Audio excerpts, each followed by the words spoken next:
Welcome to the Pirls Stock Market Commentary video, your weekly window on stock market technical conditions, featuring the proprietary bull-bear point and figure market breadth summary chart for May 13th, 2018. Market breadth. With this past week's market advance, our bull-bear point and figure ratio at 1.07 rose from 0.77 last week, advancing from bearish into bullish territory. The total count of securities in bullish or bearish patterns increased 3% to 2,884.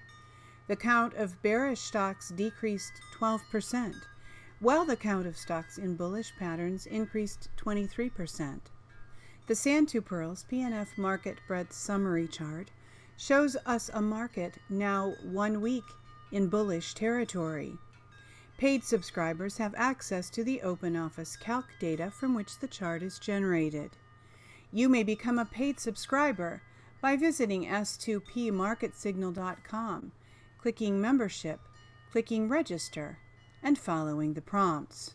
To receive the weekly Pirls Stock Market Commentary via email, free of charge, simply enter your name and your email address in the spaces provided and click Subscribe. The well-known market breadth indicator, the Nasdaq McClellan Summation Index, rose 135 points for the third advance in 5 weeks. At a positive 121.78 points, it continues below all 9 tops above plus 100 in the last 30 months and continues above all 5 bottoms below minus 100 in the last 30 months. Volume analysis. In this week's volume analysis, the Nasdaq Composite Index ended in neither accumulation nor distribution mode, with average daily volume higher than the prior week. In the last 2 weeks, the Nasdaq had 2 accumulation days and 2 distribution days. Accumulation days are counted when the index closes up on higher volume than the prior market day, while distribution days occur when the index closes down on volume higher than the prior market day. Last week also, the Nasdaq ended in neither accumulation nor distribution mode on higher average daily volume. Momentum. The CCI 20 daily at positive 150.58 is up from a positive 48.02 last week.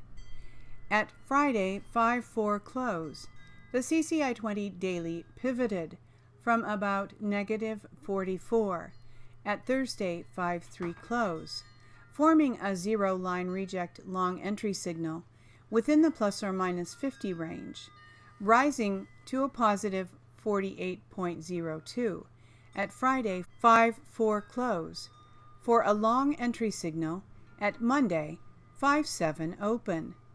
We will continue following this trade simulation in next week's commentary. We plan to exit when the CCI 20 daily falls below plus 100. In Woody's CCI trading system, 6 consecutive bars above or below 0 are required for a change of trend. The weekly CCI 20 of the Nasdaq Composite Index began a Woody's uptrend 106 weeks ago, while the daily CCI 20 began a Woody's uptrend 3 weeks ago. The CCI 20 weekly rose to a positive 73.32, up from negative 14.24 last week, and outside the plus or minus 50 range required for a valid zero line reject long entry signal. Industry rotation the last 2 weeks. All of the top 5 industries are positive, and 3 of the bottom 5 are negative.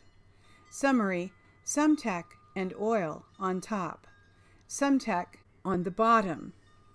Bullish: semis has entered the top 5. Computer hardware, comp tech, and semis continue in the top 5. Brokers and KBW Bank have left the bottom 5. Bearish: Networkers continues in the bottom 5.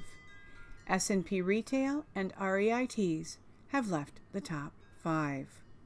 Oil has re-entered the top 5. Focus this week from www.zerohedge.com. U.S. Treasury shorts hit record high as foreign banks dump bonds. The following are some key points and charts. A roller coaster week for rates and the dollar did not stop large speculators adding to their already record high short positions across the entire term structure. USD shorts have started to cover aggressively, driven mostly by additions to EUR shorts. But record bond shorts keep getting recorder from the shortest end to the belly, and the longest duration ultras also at record shorts.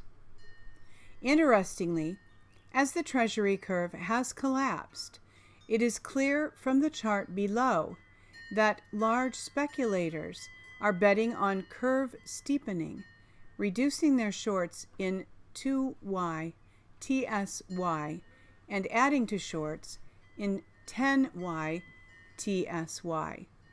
So far, it is failing miserably as the curve crashes to new cycle lows. Putting this all together, large speculators have never been more short across the entire interest rate curve. Over $4 trillion notional bets in Eurodollars, short-term rates going higher, and around $117 billion notional equivalent short across the Treasury futures curve. Large speculators are not the only ones having second thoughts about U.S. Treasuries. Foreign official demand for Treasuries continues to cool, just as the U.S. is ramping up auctions to record sizes. As Bloomberg reports, the amount of U.S. government bills, notes, and bonds held in custody at the Federal Reserve Bank of New York fell to $3.04 trillion as of May 9th, the lowest since January, and down from a record $3.11 trillion reached in March. Data released Thursday show. Holdings have fallen for 7 of the last 8 weeks, at the fastest pace since before the U.S. election. The dip may be a result of a combination of a stronger USD that may be bringing intervention to support weaker foreign currencies, concerns over continued Fed tightening, and some selling of U.S. Treasuries in response to geopolitical concerns, Amherst Pierpoint Securities global strategist Robert Sinche wrote in a note Friday. The question is, are all these investors right? Is the most one-sided trade positioning ever going to prove to be correct? And what happens when they are proved right and start to unwind? Judging by Double Line's Jeff Gundlach's favorite 10-year yield indicator, copper gold is signaling 10-year yields should be 40 BPS lower.